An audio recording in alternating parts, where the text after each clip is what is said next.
En este mes estamos iniciando un nuevo tema que sería Dios responde a nuestras preguntas.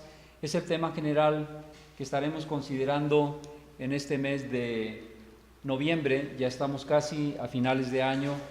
Esperamos que, al igual que los temas anteriores, el tema de esta ocasión habrá de ser de bendición.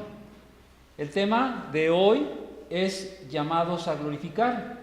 Y precisamente está basado en la segunda carta a los tesalonicenses, en el pasaje que leímos anteriormente. Ahí estaremos basando la predicación de esta ocasión.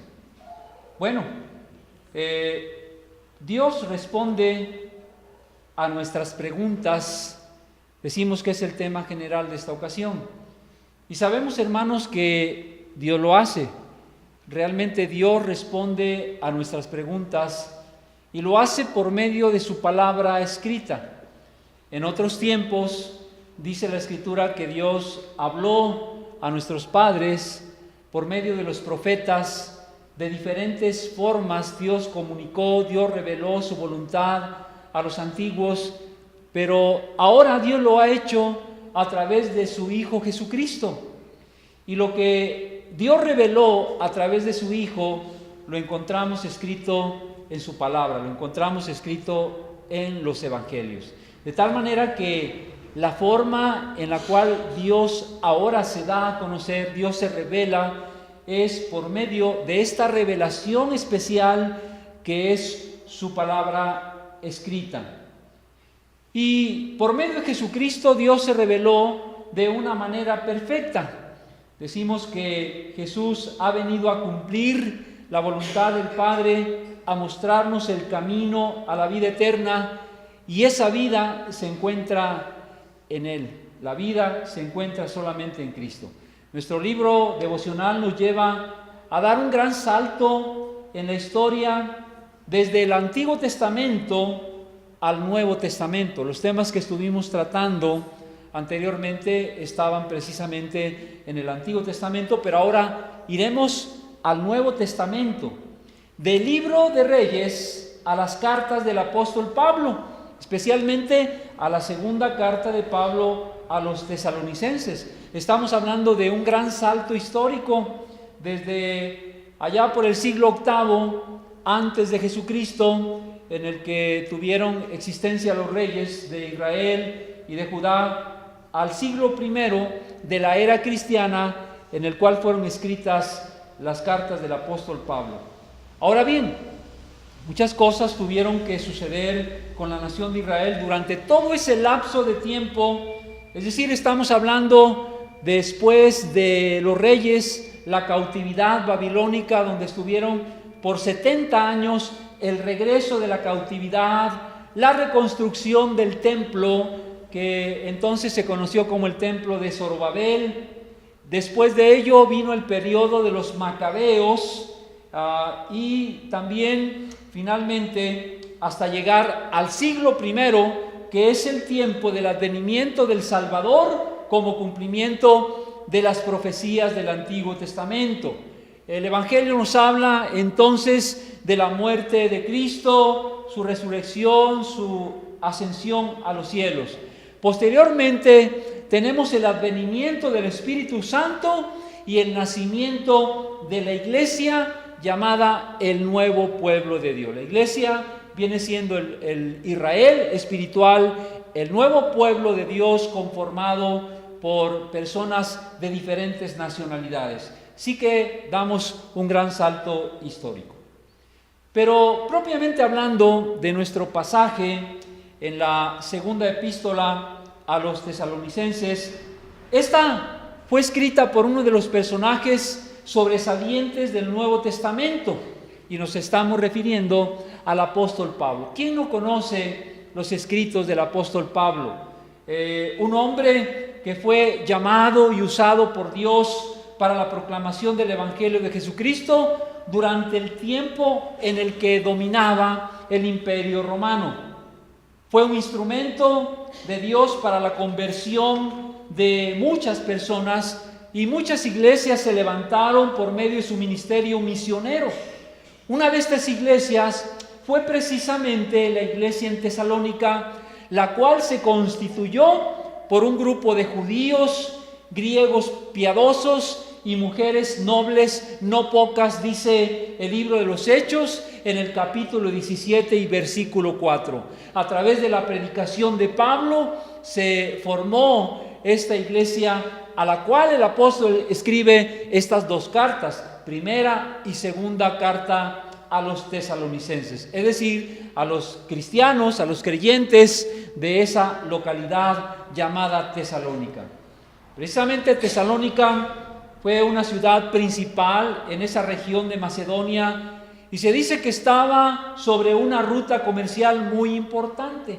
Se comunicaba por una de las rutas principales del imperio conocida como la Vía Ignacia. Recuerden que los romanos se especializaron en la construcción de carreteras, de caminos, y una gran vía que comunicaba todo el imperio era precisamente la Vía Ignacia, que pasaba por ese lugar de Tesalónica. Se dice entonces que Tesalónica fue un gran emporio sobre el Golfo de Termas, o llamado o conocido también como el Golfo de Salónica.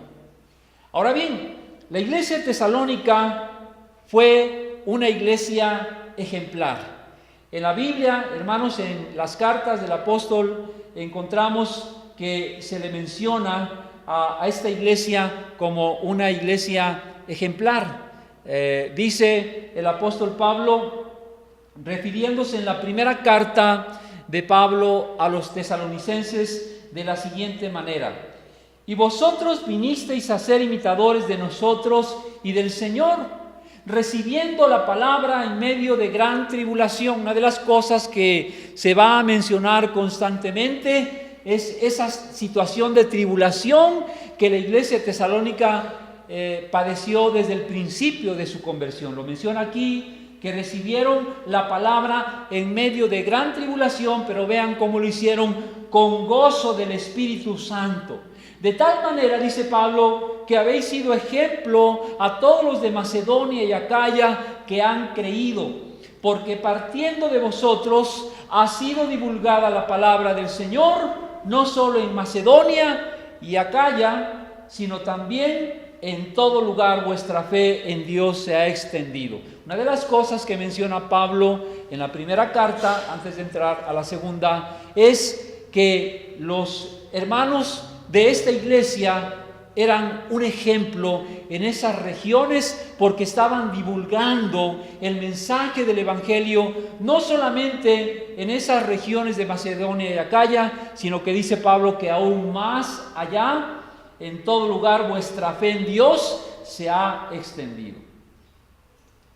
En su segunda epístola a los tesalonicenses, ahora encontramos que Pablo los elogia, porque aún en medio de las tribulaciones por las que estaban pasando, dice que su fe y su amor, lejos de menguar, iba creciendo e iba abundando. Cualquiera de nosotros podría pensar, hermanos, que en medio de la aflicción, en medio de la tribulación o de las persecuciones, la fe podría menguar, podría perecer, y el amor también de crecer. Sin embargo, dice Pablo que la fe y el amor de estos hermanos crecía en medio de tales circunstancias. Y dice Pablo: debemos siempre dar gracias a Dios por vosotros, hermanos, como es digno, porque vuestra fe va creciendo y el amor de todos y cada uno de vosotros abunda para con los demás. Es decir, la paciencia y la fe de estos hermanos en medio de las tribulaciones y persecuciones era evidente, de tal manera que los hermanos se gloriaban de ellos en las iglesias. Es decir, los mencionan como testimonio a las iglesias. Dice también, tanto que nosotros nos gloriamos de vosotros en las iglesias de Dios por vuestra paciencia y fe en todas vuestras persecuciones y tribulaciones que soportáis. En otras palabras, lo que decía Pablo es que nos sentimos orgullosos de ustedes, porque a pesar de ese padecimiento, porque a pesar de las persecuciones que ustedes están sufriendo, sin embargo, su fe, su paciencia está creciendo, estaba aumentando en la vida de estos hermanos. Ahora una pregunta que vale la pena responder, hermanos, en el contexto de las cartas del apóstol Pablo es: ¿por qué estaban sufriendo los hermanos de esta iglesia de Tesalónica? Obviamente, hermanos, que como dice en sus cartas el apóstol Pedro, los creyentes no debemos padecer por hacer el mal. ¿Por qué sufrían estos hermanos? ¿Por qué estaban padeciendo persecución? Una de las cosas, hermanos, que nos enseña la Escritura es que el sufrimiento que estos hermanos estaban padeciendo no era por otra razón, sino por causa del Evangelio de nuestro Señor Jesucristo, hermanos. De igual manera, la persecución por la que eran objeto tenía como causa su adhesión al Evangelio. Desde sus inicios sabemos, hermanos, que los cristianos de todos los tiempos han padecido persecución.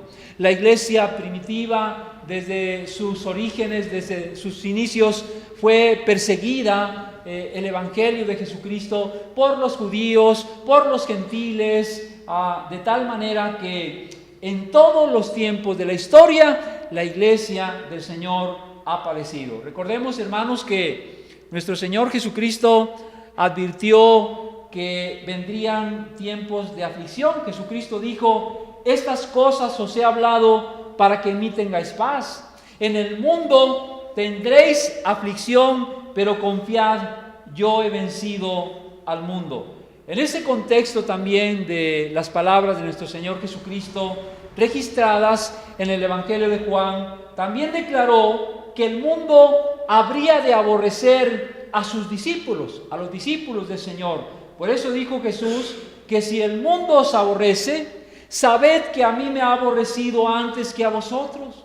Si fuerais del mundo, el mundo amaría lo suyo, pero porque no sois del mundo, antes yo os elegí del mundo, por eso el mundo os aborrece. Más adelante dice: si a mí me han perseguido, también a vosotros os perseguirán. Y dice el Señor: mas todo esto harán por causa de mi nombre, porque no conocen al que me ha enviado. Es decir, el origen de esta aflicción, de esta persecución, es por el nombre de nuestro Señor Jesús. Vemos que el Señor había advertido a sus discípulos en diferentes momentos, en diferentes circunstancias, que los verdaderos discípulos de Cristo habrían de padecer por su nombre. Incluso, hermanos, no solo les advirtió, sino que además les dijo que cuando padecieran persecución se consideraran bienaventurados, como dijo allá en el Sermón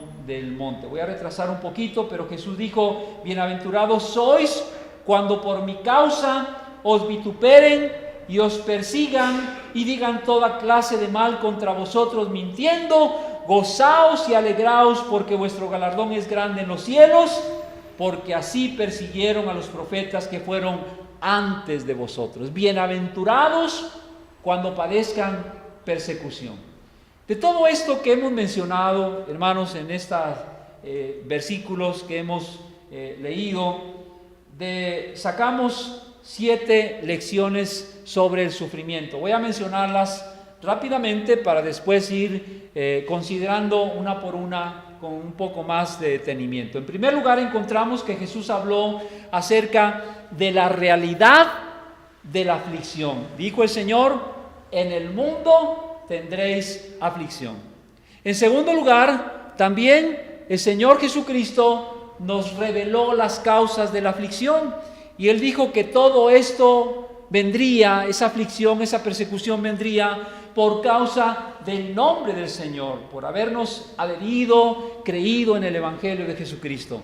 En tercer lugar, otra de las enseñanzas que encontramos en la Biblia es acerca del origen de la aflicción, de dónde se origina la aflicción. Precisamente por eso el mundo os aborrece. Recordemos que el mundo es un mundo caído en pecado, que aborrece el Evangelio, que aborreció a Jesucristo, que aborrece también a los hijos de Dios. Así lo dijo el Señor. En cuarto lugar, nos habla también de la bendición de la aflicción, porque dijo el Señor que somos bienaventurados cuando por su causa seamos vituperados y seamos perseguidos.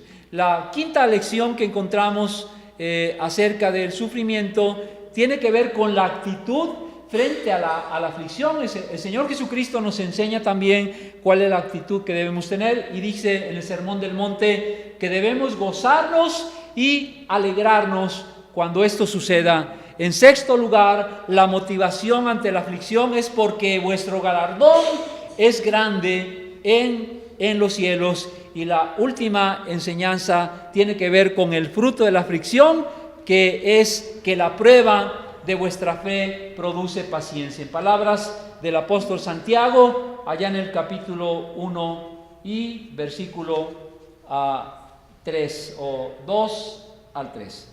Vamos a considerar cada uno de estos aspectos que hemos mencionado. Uno de los aspectos, hermanos, que generalmente no se menciona por los profetas de la prosperidad. Recuerden ustedes que el domingo pasado hablábamos de los profetas de la prosperidad que han proliferado en la actualidad. Una de las cosas, hermanos, que podemos ver es que ellos no mencionan el sufrimiento por causa del Evangelio. Pero vemos, hermanos, que el Señor Jesucristo no ocultó a sus discípulos esta realidad. Él no ofreció a los suyos una vida exenta de problemas. Las palabras de Jesucristo cuando dice: en el mundo tendréis aflicción, pero confiad, yo he vencido al mundo, tienen que ver, hermanos, con el sufrimiento en general. Todos los seres humanos, seamos creyentes o no creyentes, habremos de pasar por algún tipo de aflicción. La vida, hermanos, no está exenta de sufrimiento. Tampoco los creyentes, hermanos. El Señor Jesucristo no dijo en ningún momento que si tú vienes a Cristo, que si tú crees en Cristo, todos tus problemas se van a acabar. Eso no es cierto. Sin embargo, los profetas de la prosperidad prometen que si tú vienes a Cristo, tus problemas se terminarán, hermanos. Todos, de una u otra manera, habremos de sufrir y de padecer por diversas causas. Ya mencionaba anteriormente que vivimos en un mundo caído en el pecado, y el pecado ocasiona sufrimiento, el pecado general, hermanos, y el pecado particular también. Y hay muchas situaciones que ocasionan sufrimiento en las personas.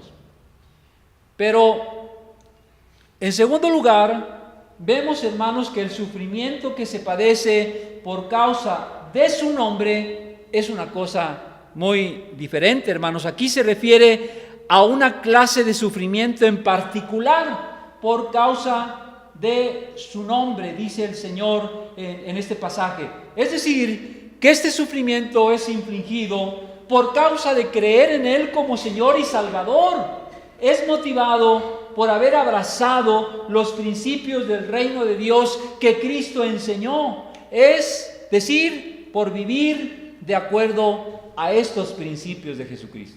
Yo he mencionado, hermanos, esa palabra de un cristiano verdadero y un discípulo verdadero, porque un cristiano verdadero es aquel que ha reconocido a Cristo como su Señor, como aquel que gobierna todas las áreas de su vida, que se pone bajo el control, bajo la autoridad de Cristo, y que al mismo tiempo es su Salvador, pero que además de ello ha abrazado, ha reconocido los principios del reino de los cielos y que vive de acuerdo a estos principios. Un cristiano de nombre no hace esto. No reconoce a Jesús como Señor, no vive de acuerdo a los principios del reino, no va a tener ningún problema. ¿Por qué, hermanos? Porque el mundo, ¿qué dice? Ama a lo suyo, ama a los que viven de acuerdo a los principios del mundo, a ellos ama. Pero aquellos que se atreven a vivir de acuerdo a los principios del reino de Dios, dijo el Señor, que serían aborrecidos por causa del mundo. Por eso estamos hablando de la causa de la aflicción precisamente, hermanos, es por causa del nombre de Jesús. No es por vivir como malhechores, no es por hacer lo malo, no es por quebrantar la ley. Los cristianos padecen o padecerán en algún momento de su vida, de su existencia, por el nombre de Jesús, por el Evangelio de Cristo. Ahora, si un cristiano padece haciendo lo indebido, lo incorrecto, bueno, eso es otra cosa diferente, pero aquí estamos hablando de la bendición de padecer por el nombre de nuestro Señor Jesucristo. En tercer lugar, también se menciona el origen de la aflicción, hermanos. Dicho sufrimiento es causado por estas personas que aborrecen a Cristo y el Evangelio de Cristo, así como también a los verdaderos discípulos de Cristo. Dijo el Señor que si fuerais del mundo, el mundo amaría lo suyo, pero porque no sois del mundo, antes yo os elegí del mundo, por eso el mundo os aborrece. Noten ustedes que Jesús dijo, por cuanto yo os elegí del mundo, ¿verdad? Aquellos que Dios ha elegido soberanamente para ser suyos, para ser sus hijos, para dar testimonio del Evangelio de Jesucristo, dice el mundo, ¿qué hace con ellos? El mundo los aborrece, porque el origen de este tipo de aflicción es el mundo caído en pecado. El mundo ama lo suyo, pero aborrece a los hijos de Dios, según entendemos. Por eso es que no debemos amar el mundo ni buscar la aprobación del mundo. Hermanos, los creyentes no debemos buscar la aprobación del mundo. Debemos vivir a la luz de la palabra del Señor, a la luz del Evangelio, y querer agradar en todo a nuestro Dios. Pero aquellos que viven siempre buscando la aprobación de la gente, la aprobación de los demás, muchas veces podemos caer en lo que el Señor Jesucristo mencionó, ¿verdad? Aquel que granjeara el mundo perderá su alma, según notamos. El siguiente aspecto tiene que ver entonces ahora con la actitud frente a la aflicción.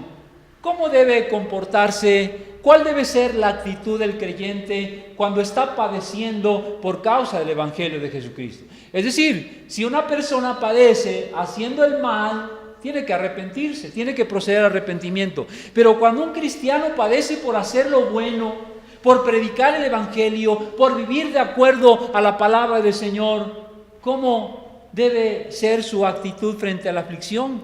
Y vean ustedes, hermanos, que el apóstol Pablo en esta carta a los tesalonicenses está elogiando la fe, el amor y la paciencia de la iglesia, de los hermanos de esta iglesia. Y podemos ver, hermanos, que esta fe, este amor y paciencia, lejos de estar menguando, se va fortaleciendo. ¿Por qué, hermanos? Porque la fe, el amor, la paciencia no son otra cosa más que el fruto del Espíritu Santo en la vida de una persona que ha creído en Jesús como Salvador. El Espíritu Santo produce estos elementos que conforman el fruto del Espíritu Santo, la fe, el amor y la paciencia, y en medio de las luchas el verdadero creyente crece, se confirma, su fe se confirma, el amor crece, abunda, como dice Pablo de los tesalonicenses, y la paciencia de los creyentes también es confirmada a través de las pruebas. Es decir, la fe no se destruye, el amor no disminuye, la paciencia es confirmada en la vida del creyente. En una palabra, ¿qué es lo que sucede en la vida del creyente cuando está pasando por la prueba? Está creciendo, está madurando. Dios utiliza también la aflicción para hacernos crecer, para que maduremos en la vida cristiana, para acrisolar la vida del creyente, de tal manera que cuando tú eres probado, cuando eres vituperado, cuando eres atacado, estás atravesando una prueba por causa de ser creyente en Jesucristo, amado hermano, tu fe, lejos de ser destruida, se confirma. El amor en el verdadero creyente se aumenta, crece, y la paciencia también es confirmada según encontramos que nos dice la palabra del Señor. En quinto lugar, también nuestro Señor Jesucristo habló de la bienaventuranza de sufrir. Una de las últimas bienaventuranzas que encontramos en Mateo capítulo 5, en el Sermón del Monte tan conocido, es precisamente la bienaventuranza de padecer por Cristo. Jesucristo dijo: bienaventurados sois cuando por mi causa os vituperen y os persigan. Y esa palabra bienaventuranza en griego es makarios, que quiere decir felices, pero verdaderamente felices, plenamente felices, hermano. La verdadera felicidad la encontramos solamente en Cristo, viviendo conforme a la palabra del Señor, conforme a los principios del reino. Y aunque tengamos en algún momento que padecer, esa felicidad, hermanos, está en la vida del creyente. Es la bienaventuranza de padecer por Cristo. Al final de estas bienaventuranzas, hermanos, Jesús hizo esta declaración sorprendente respecto del sufrimiento. Dijo que debemos considerarnos bienaventurados, hermano. Así que si tú has padecido o estás padeciendo en algún momento por causa del Evangelio de Cristo, dice el Señor que debes considerarte bienaventurado. Los principios del reino de Dios, hermanos, son diametralmente opuestos a los principios del mundo, ¿no es cierto? ¿Qué es lo que enseña el mundo? El mundo dice que son felices los que no tienen problemas, son felices los que no tienen escasez, son felices los que no pasan por tribulaciones. Y Jesucristo dijo lo contrario: bienaventurados cuando por mi causa os vituperen y os persigan. En sexto lugar, mencionamos que debe haber también una motivación en medio de la aflicción. La palabra del Señor nos provee de la motivación para poder enfrentar, para poder superar la aflicción cuando venga en la vida del creyente. Y saben, hermanos, que dice la palabra que tenemos un galardón, que tenemos una recompensa, porque vuestro galardón es grande en los cielos, porque así persiguieron a los profetas que fueron antes de vosotros. Y yo quisiera, hermanos, que consideremos lo que un verdadero creyente ha recibido de parte de Dios desde el momento de su conversión. ¿Qué ha recibido el creyente? ¿Qué ha recibido tú como creyente en Cristo? Lo primero, hermanos, y uno de los grandes beneficios que recibimos fue el perdón de nuestros pecados. Dice la palabra que todos nuestros pecados fueron perdonados desde el momento que procedimos al arrepentimiento y creímos en Jesús como nuestro Señor y Salvador. Todos nuestros pecados, pasados, presentes y aún futuros. Esto no debe ser un aliciente, hermanos, para pecar, ¿verdad? Es la doctrina reformada y es la doctrina bíblica que el apóstol Pablo predicó. El hecho de saber que todos nuestros pecados han sido perdonados no debe alentarnos a seguir pecando. Dijo Pablo: pecaremos para que la gracia abunde. ¿Y qué contestó Pablo? Dice: en ninguna manera, hermanos, al contrario, la gracia de Dios nos hace vivir una vida de santidad, nos hace vivir una vida esforzándonos por no transgredir los mandatos de nuestro Señor Jesucristo y por vivir a la altura de nuestra vocación, de nuestro llamamiento. Pero además, hermanos, hemos recibido el Espíritu Santo, hemos recibido la promesa del cielo. Un día estaremos con el Señor en el cielo. Amados hermanos, hay recompensa, hay bendición en los caminos del Señor. Por eso se habla del galardón, y también menciona el Señor Jesucristo que de la misma manera considerémonos bienaventurados, porque los profetas, los verdaderos profetas de Dios que hablaron la verdad de la palabra de Dios, así también fueron perseguidos. Podríamos decir que padecemos también como padecieron los profetas en la antigüedad. El último aspecto tiene que ver con el fruto de la aflicción. ¿Qué produce en la vida del creyente la aflicción? Y aquí vamos a las palabras del apóstol Santiago cuando nos dice que la aflicción produce fruto bueno en la vida del creyente, hermanos. Dice el apóstol Santiago que la prueba de nuestra fe, ¿qué produce, hermanos? Produce paciencia.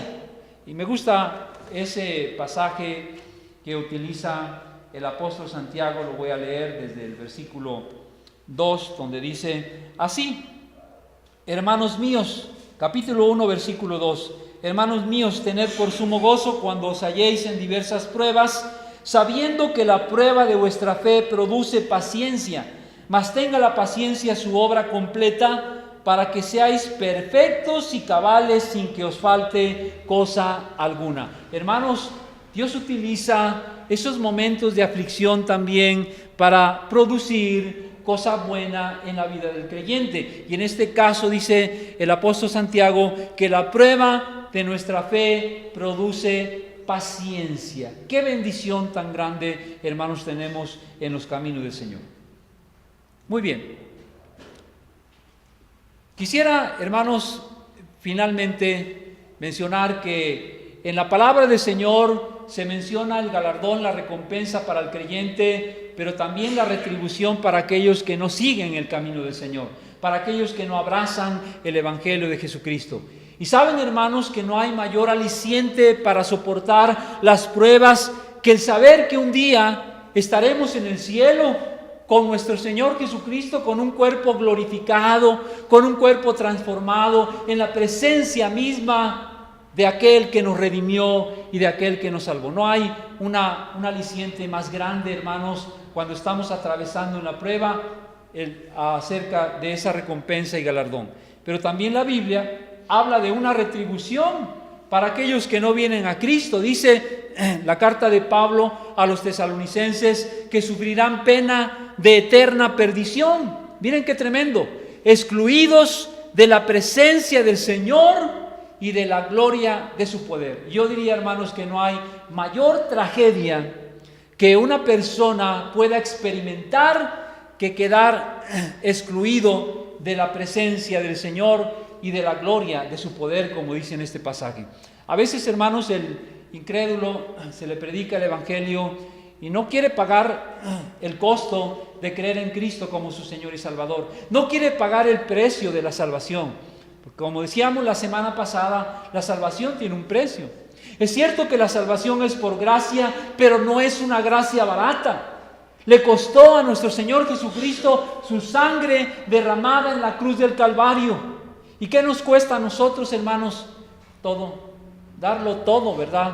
Como aquel que encontró la perla de gran precio y dice que fue y vendió todo lo que tenía para poder adquirir esa perla de gran precio. Así es el reino del Señor. Nadie que no esté dispuesto a darlo todo, a entregarlo todo, su vida entera, su corazón y todo lo que Dios le ha dado, puede entrar al reino de Dios, puede pertenecer al reino de Dios si no está dispuesto a entregarlo todo. Y aquellos que prefieren las cosas del mundo, un día se van a dar cuenta de lo terrible de esa decisión. Por eso el Señor Jesucristo dijo que debemos hacer tesoros en la tierra, pero tesoros espirituales, que debemos buscar el reino de Dios y poner en primer lugar el reino de Dios, su justicia, porque aquellos que lo rechacen sufrirán pena de eterna perdición, excluidos de la presencia del Señor y de la gloria de su poder. Segunda Tesalonicenses 1 y versículo 9. En conclusión, hermanos, ¿qué podemos aprender rápidamente? ¿Cómo puede la iglesia del Señor glorificar a Jesucristo? Porque finalmente dice el apóstol Pablo, para que el nombre de nuestro Señor Jesucristo sea glorificado en vosotros y vosotros en Él, por la gracia de nuestro Dios y del Señor Jesucristo. ¿Cómo podemos, la iglesia, los creyentes, en lo personal, glorificar al Señor? Bueno, cuando cumplimos la misión de llevar el Evangelio, y miren, hermanos, esto es importante, aún en medio de la persecución. Y aquí es un punto que yo quisiera remarcar, hermanos, porque estos hermanos de Tesalónica, como ustedes pueden ver en la lectura de la primera carta y la segunda carta, no cesaban de predicar, de dar testimonio, de hablar del Evangelio de Jesucristo, a pesar de las persecuciones, hermanos, a pesar de las persecuciones. ¿Qué quiere decir esto? Que la persecución, la tribulación no era un impedimento, no era un estorbo para que ellos predicaran el Evangelio. Fíjese qué tremenda enseñanza, hermano. Y yo pregunto, y debemos preguntarnos, ¿pero qué pasa a la iglesia del siglo XX que aunque no tenemos persecución, no testificamos? Muchas veces yo sé que algunos están compartiendo, pero ¿por qué la iglesia del siglo XX no estamos testificando, no estamos compartiendo? Es cierto, no estamos padeciendo, no hay persecución, cuando menos aquí en nuestro país, una persecución severa, no hay una prohibición de que hablemos, de que prediquemos el evangelio, pero muchas veces no lo estamos haciendo.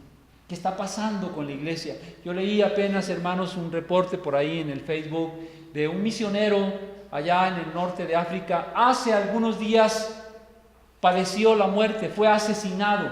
No sabemos, no nos dice exactamente, pero podemos intuir, podemos, hermanos, creer que fue por causa del nombre de Cristo, como dice la palabra. Aunque no se nos dan más datos, no habla de que fue una persecución, pero sabemos, hermanos, que en una parte de la región de África son musulmanes y aborrecen el evangelio, no quieren, ¿verdad? Hay personas que son muy radicales, musulmanes radicales, que atacan, que persiguen y que pueden incluso hasta dar muerte a los cristianos. Nosotros no estamos en esa situación. La pregunta es, ¿qué es más peligroso?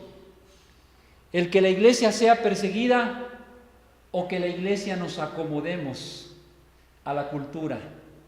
Que estemos muy cómodos en nuestro statu quo, ¿verdad? No queremos sufrir, no queremos padecer, no queremos que se nos señale, que se nos critique, que se nos segregue. Mejor a veces preferimos quedarnos callados, no decir que somos cristianos, no hablar del evangelio para no tener problemas con la gente. Pero ¿sabe, hermanos, qué es eso? Eso es una actitud anticristiana. Eso puede demostrar que realmente la persona no está convertida.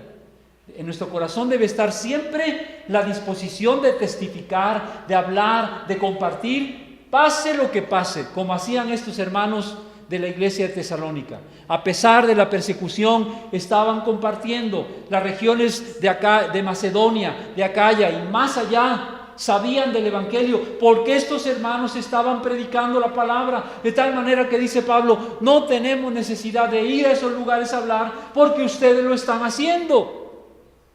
Necesitamos cumplir la misión, hermanos. Estamos en un proceso de cambio, estamos orando, estamos trabajando, tenemos un proyecto que Dios mediante el domingo que viene se va a presentar a toda la iglesia, que esperamos en Dios que todos nos pongamos la camiseta, ¿verdad? Y trabajemos en favor del reino de los cielos. ¿Cómo glorificamos al Señor? Cuando manifestamos una actitud de gozo en las pruebas, como lo demostró el apóstol Pablo, aún estando en la cárcel.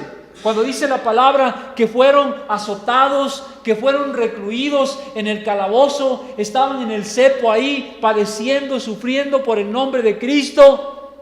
¿Y qué hacían en la cárcel, hermanos? Estaban lamentando, ¿verdad?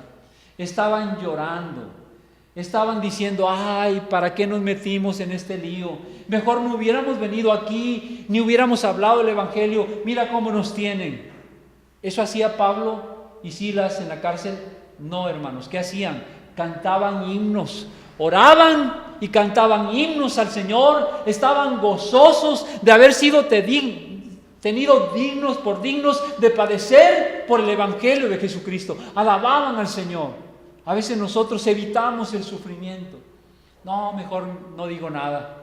No sea que me vayan a segregar, me vayan a señalar, me vayan a hacer algo, ¿verdad? No queremos padecer, no queremos llevar la cruz de Cristo. Y a veces, hermanos, pecamos también en ese sentido, manifestando una actitud de gozo en medio de las pruebas, como lo hizo Pablo. ¿Cómo glorificamos al Señor, hermanos? En tercer lugar, cuando mostramos fe, amor y paciencia abundante como fruto del Espíritu Santo y no dependiendo de las circunstancias. Y miren, hermanos, no se trata de tener una actitud positiva. Hoy en día se habla mucho de la actitud positiva, ¿verdad?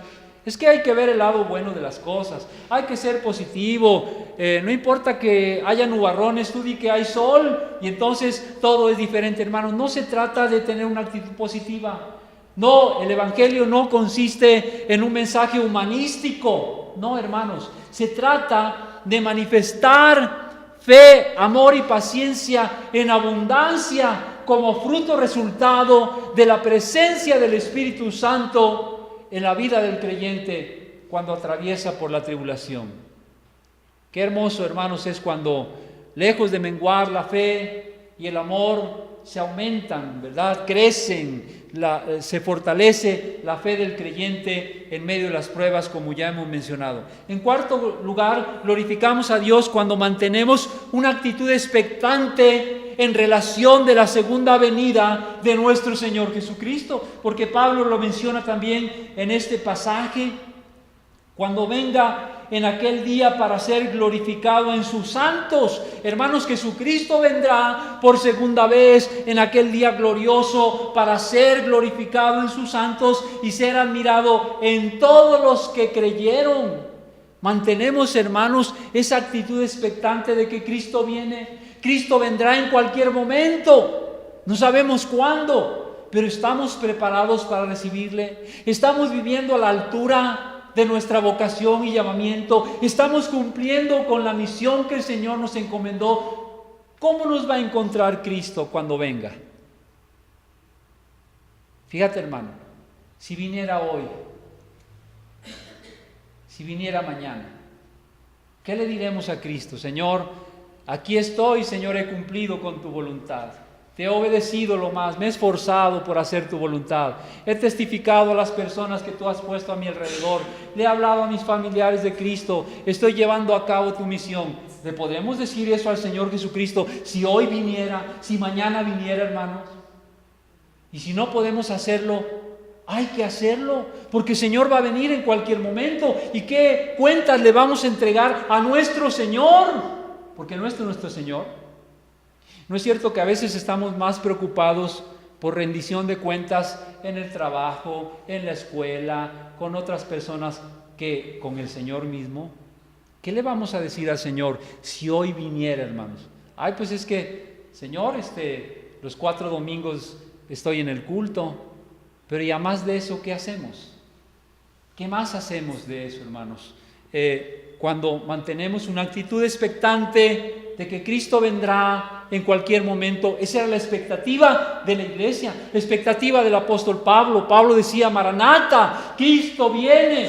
Y hoy parece que la iglesia dice, no, pues quién sabe si vendrá, ¿no? Siguiente punto, ¿cómo glorificamos a Cristo? Cuando confiamos plenamente en las promesas del Señor Jesús, cuando creemos que hay galardón, que hay bendición, hermanos, que hay recompensa de parte del Señor y estamos confiando en las promesas del Señor. Y no solo en las promesas, hermanos, sino también en las advertencias de nuestro Señor y Salvador Jesucristo. Y finalmente, hermanos, cuando cumplimos el propósito para el cual hemos sido llamados. Aquí la pregunta cabe, ¿estoy cumpliendo con el propósito para el cual el Señor me llamó? ¿Para qué nos llamó el Señor, hermanos? ¿Para qué nos llamó?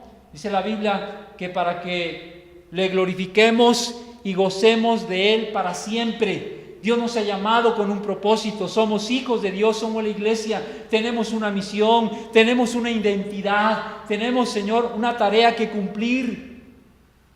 Amados hermanos, tenemos que cumplir el propósito para el cual el Señor nos salvó, de ser testigos suyos, hijos de Dios, ser la sal de la tierra y la luz del mundo.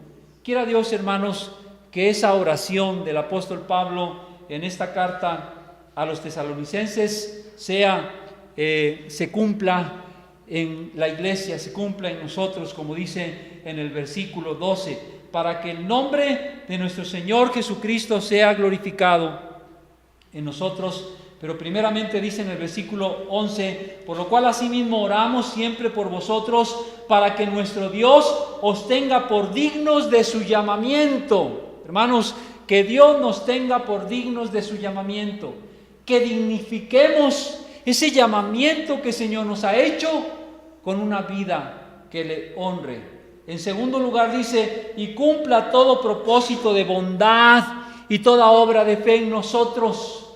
Todo lo que Dios ha preparado para que hagamos, hermanos, que lo estemos cumpliendo. Porque dice que fuimos salvos por medio de la fe, pero Dios ha preparado ciertas obras que debemos hacer, hermano, y que debemos cumplir, que Él cumpla con su poder todo propósito de bondad y toda obra de fe. Y finalmente, hermanos, que el nombre de nuestro Señor Jesucristo sea glorificado en nosotros y nosotros en Él, ¿verdad? Su nombre ha de ser glorificado en su iglesia y nosotros en Cristo. Seamos glorificados en Cristo Jesús. Oremos para dar gracias a Dios por su palabra. Te agradecemos, Señor, por esta palabra que hoy hemos recibido. Gracias, Señor, por las lecciones y enseñanzas que tú nos das por medio de ella. Permite que tu palabra traiga fruto, que sea bendecida en nuestros corazones y que como pueblo de Señor entremos a esa voluntad tuya, agradable y perfecta. Y que consideremos, Señor, que la aflicción es un medio también para crecer en fe, para abundar en amor, para que la paciencia se confirme. Y, Señor, que podamos seguir el ejemplo de estos amados hermanos de la iglesia tesalónica que quedó escrito en estas cartas del apóstol Pablo a los tesalonicenses. Señor, que seamos imitadores de aquellos que viven para tu gloria, que te sirven, como los tesalonicenses eran imitadores de los apóstoles y los apóstoles de Cristo. Y este ejemplo ha quedado también, Señor, para que sigamos el ejemplo de esta iglesia misionera, que nosotros también podamos cumplir la tarea que nos ha sido encomendada. Te lo rogamos y suplicamos todo, Señor, en el bendito nombre de Cristo nuestro Salvador. Amén.